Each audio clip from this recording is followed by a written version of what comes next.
Welcome to another episode of Boom and Bust. I'm your host, Tony Clement, here at the News Forum where all voices matter. As federal budget day draws closer and closer, it's a good time to check back with Jack Mintz, who is a senior economist and the President's Fellow of the School of Public Policy at the University of Calgary. Let's dive into what's in store for Canada. Jack, welcome back to Boom and Bust. Thank you very much. I'm happy to join you. Well, I guess the first thing before we talk about budget 2021, perhaps, I'd love to get your general assessment of Canada's fiscal and economic health right now.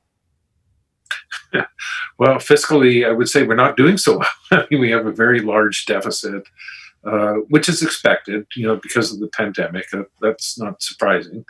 But we do have a very serious deficit. We have galloping debt.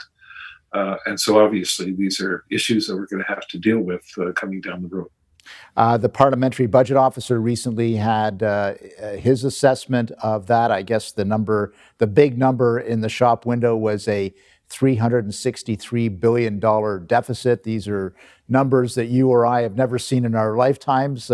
What's your assessment of that? Well, I think it's just shows you how big it is. Not just the number, but if you think about how much actual program spending there was by the federal government in 2019, the deficit itself is bigger than that number. So that is just astounding. It means that we're spending almost twice as much as we did in 2019. Obviously, that will come down a lot, but it's just remarkable because, frankly, I've never seen this in my lifetime. It is. It's almost unfathomable, but yet here we are. So I guess that leads to my second question, which is, what challenges do you see for the federal government that they have to tackle in this budget? Well, I think, first of all, we still have the pandemic going on. The vaccine rollout is slow. I read a lot of articles about how slow it is in Europe, but ours is even slower. And that means that the pandemic is going to be around for a longer time. And then, of course, that's assuming that the variants won't create a bigger problem down the road and that enough people do get vaccinated that we establish herd immunity. But it may be that our recovery is going to be slower than we expected, only because it may take time for those health restrictions to come off, especially to help those sectors that have been very badly hit by the pandemic over the last year. I know this is speculative, but what happens if the American economy is roaring forward and we're still grappling with getting the first doses of vaccine into our fellow Canadians? That I don't think I've been through a time where you'd have that dissonance of what's happening in the U.S. versus what's happening in Canada to this degree. Are you concerned about that as well? Well, I think it may just aggravate some problems that are even existing before the pandemic hit, and that is Canada's lagging growth relative to the United States. As I wrote about a little while ago, the last 5 years from 2016 to including 2020, the pandemic year, was the worst period of growth in per capita GDP. And that's a good sign of our, ability to grow incomes in Canada. And in fact, we've never seen anything as bad since the Great Depression of the 1930s. That was the worst 5 years. Now, obviously, the pandemic was a significant part of that. But we didn't have that much growth. We didn't do that well in our per capita GDP growth before 2020. And so with that very bad year of 2020, it just overwhelmed really what any growth we had before that. And so that tells me that we have a very significant problem in terms of productivity, innovation, investment, which has also been extremely disappointing since 2015, another item that I just wrote about last week, where Canada actually had negative investment growth from 2015 to 2019 before the pandemic. So with the pandemic, it's even worse. And there's only three other countries besides us that had negative growth, Mexico, Australia, and Brazil. While other countries, had fairly good growth. In fact, Ireland was just amazing. But everyone else, tended to grow over that period. Their investment grew by 14, 20%, whatever the number is. Sure.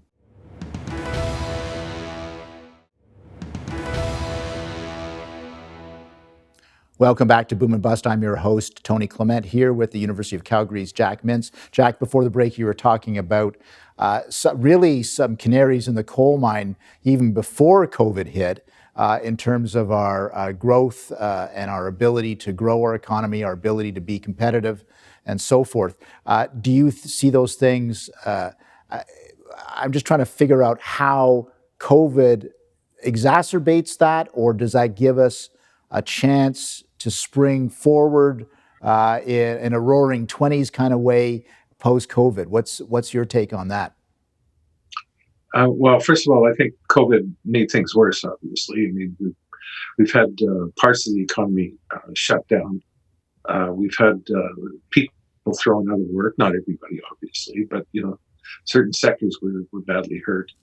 COVID has probably made some changes to the Canadian economy that we'll see afterwards, and particularly potentially more flexible working arrangements, which is going to have an impact on commercial real estate and some of the urban centers in our larger cities, things like that.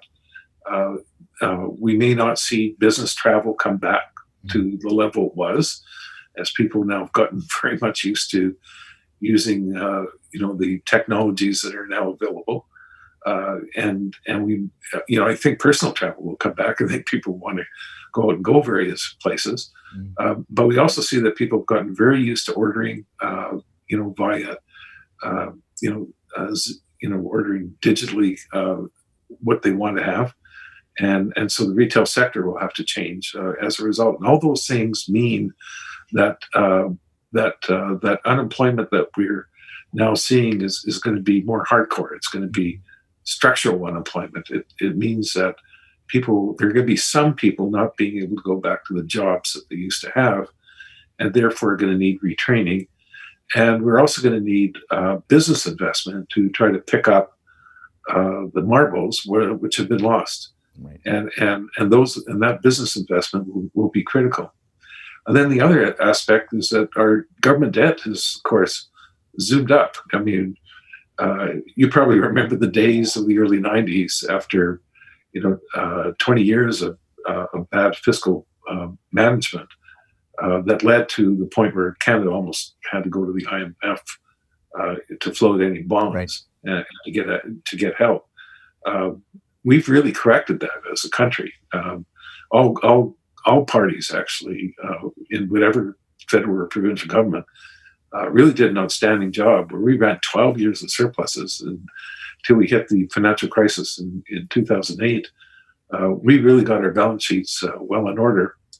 And the financial crisis wasn't too bad. We were able to, that was a big item, but it led to a lot of unemployment. But at least from the debt side, we jumped up our debt, but it wasn't too bad. And so coming into this pandemic, we have now really spent a lot of our firepower. And frankly, if there's another recession over the next 7-8 years, which could well happen, we're not in as good a position as we were back in 2007 to meet that terrible financial crisis that we had at that point, or the pandemic that we've had at this point. So that's going to be, we're going to have to deal with that debt problem after this pandemic. And that's going to require growth. And at least that's one of the best ways, actually, of trying to deal with the debt problem. We will return to that, I assure you, because I think that's an important issue, is how, what are the tools available to us to climb out of this. We've got about a minute before the break. Just viewing the provincial budgets, was there anything that stood out at the Alberta, Quebec, Ontario, other budgets that could help us find a way towards a better economic position? Well, again, the deficits are significant, and we have to remember Canada has a lot of provincial debt, which is piled on top of this federal debt, and that's something that you don't find in the United States. And so that's going to be a problem that also has to be managed. although the provinces have been more careful than the federal government in spending money. But I think that's because the federal government has spent so much money that the provinces could sit back a little bit and let the federal government absorb most of the shock. Right.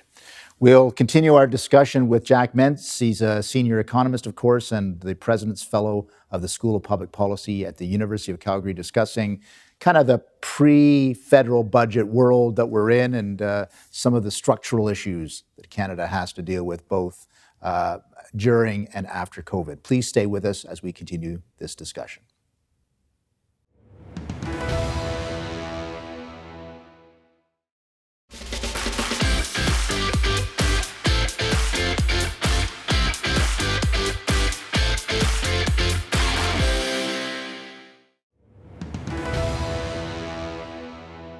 And we're back here at Boom and Bust at the News Forum. I'm your host, Tony Clement, here with Jack Mintz of the University of Calgary. Jack, turning our gaze immediately then to the federal budget on April 19th, what should we look for in that budget? What are sort of the signs of the kind of fiscal and economic policy that the government is going to be running? Well, I think what I think the government should do, which is different than what I project what will happen, but what I think the government, what it should do is do two things. One, give confidence to markets that it's going to have the fiscal picture in hand over the longer run, despite the huge run-up in the deficit that's occurred. And that's why I think it's really important for the federal government to come out with a fiscal anchor that would make clear where we're going on our fiscal spending over the coming years, and a very clear one. I think these guardrails is no indication really of what the federal government's going to be doing. Will it balance the budget by 2030? That would be one fiscal anchor, or it could say we're not going to let the federal debt GDP ratio go above, let's say 60% or whatever the number they choose. But I think that has to be done.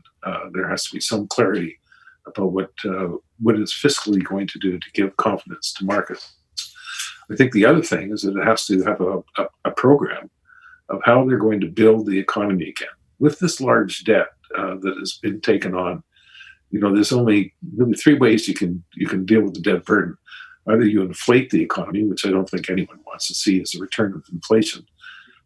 You can actually raise taxes, which I think at this point, with the economy still on its knees, is not a good time to start raising taxes. And that may be something that, if you want to fund future programs, that could be a decision that could be made, but certainly not the right time to do it. Or it could try to promote productivity growth, because even before as I mentioned, before the pandemic year, our productivity really dropped in the previous 5 years. It was down to about 0.5%, and our immigration allowed our population to grow by a point. So our natural employment growth rate now is only 1.5% in Canada. And if we're going to do better, we need to have policies that try to lift up our growth rate, and that will help deal with the debt burden. And in my view, it's the best way of dealing with the debt burden.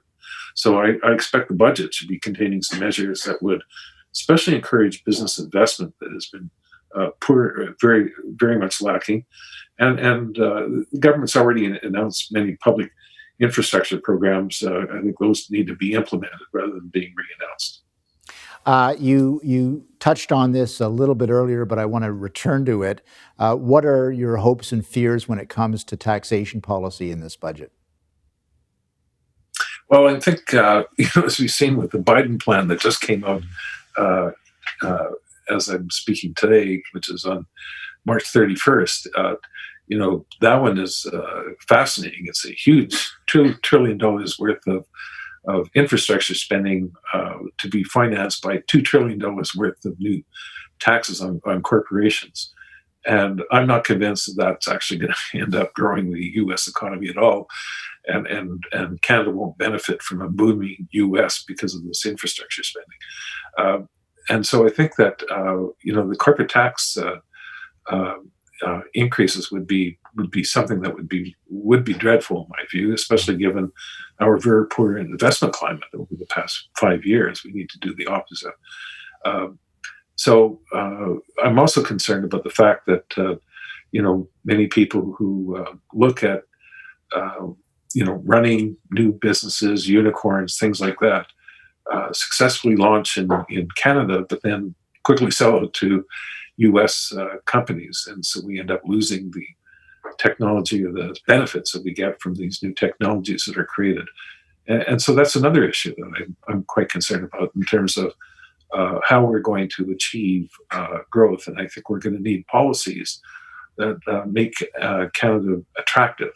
And the wrong way to go is to follow the Biden plan with a lot of new spending, which is going to be resulting in very high taxes on corporations.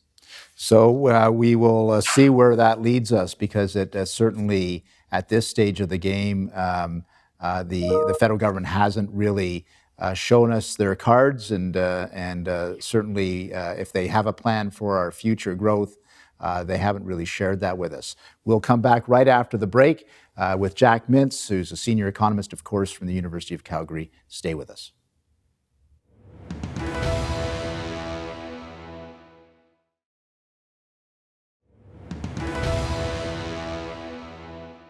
Welcome back to Boom and Bust. It's great to have you as part of our program. And we have Jack Mintz, a senior economist, as well as the President's Fellow of the School of Public Policy at the University of Calgary. Jack, I just wanted to get your take.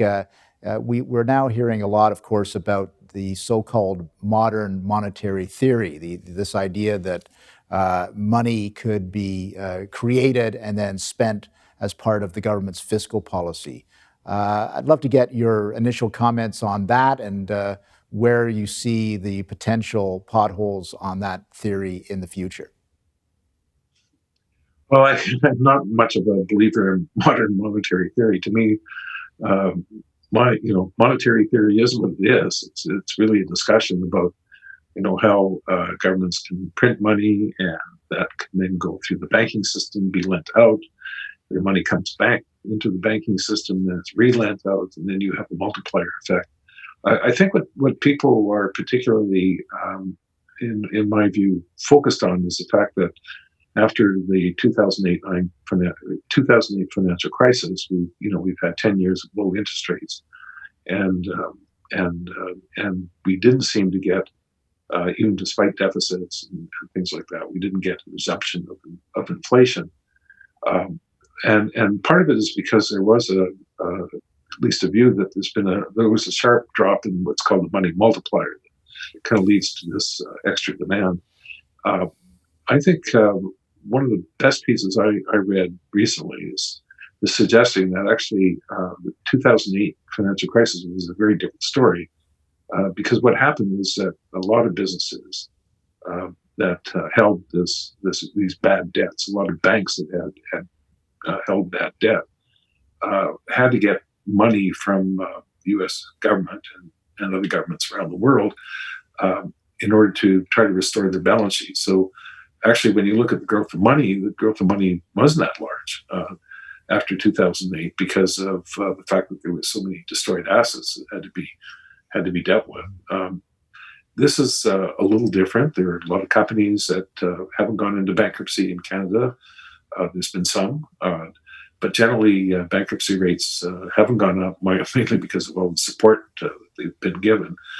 And so what this article was arguing was that actually you will see a lot of inflation, because actually when you measure the money supply, it has gone up quite a bit this past year. And so it's a very different sort of result. And I'm of the view, I'm more of a microeconomist than a macroeconomist, so I don't deal with money per se in the world that I deal with, but I do deal with public finance. And it's very clear in my view that when governments end up spending a lot more than the tax revenues they bring in, that will pump up the economy, and with the right, if supply doesn't keep up with the demand, which in this case we've had a supply shock with the pandemic, that could end up being quite inflationary, and that's the point that Larry Summers has made, and I agree with Larry on that, Yeah. and some other people that we could be in a inflationary risk, which may not be seen because Bank of Canada may at that point start raising interest rates in order to quell any inflationary expectations. Well, and that's the big question, of course, where interest rates are going. Certainly, a lot of new homeowners who have bought many thousands of dollars above asking might be in some jeopardy if interest rates do shoot up. We've got about 40 seconds left. Is that one of your worries as well? A little bit. Work that I've seen done on housing markets is that unemployment is the biggest factor that leads to a fall in housing prices. Interest rates in a good economy, even if they go up, won't have a huge impact in causing housing prices to fall. But if interest rates go up and the economy slows down and you get unemployment, that will cause housing prices to decline, and that I think could be a significant risk. Jack Mintz, it's been a pleasure having you back on our program here at Boom and Bust, and we'll be watching very closely as Budget Day approaches. Thank you for joining us once again. My pleasure. Thank you. As you can see with my interview with Jack Mintz, there's a lot of underlying issues that are embedded into whether the next federal budget will be a successful tool of monetary and fiscal policy, or whether it'll exacerbate. A lot of these things are underlying conditions, as Jack Mintz said, whether it's productivity or competitiveness. So lots to talk about, and we will continue to talk about it on Boom and Bust. Stay with us.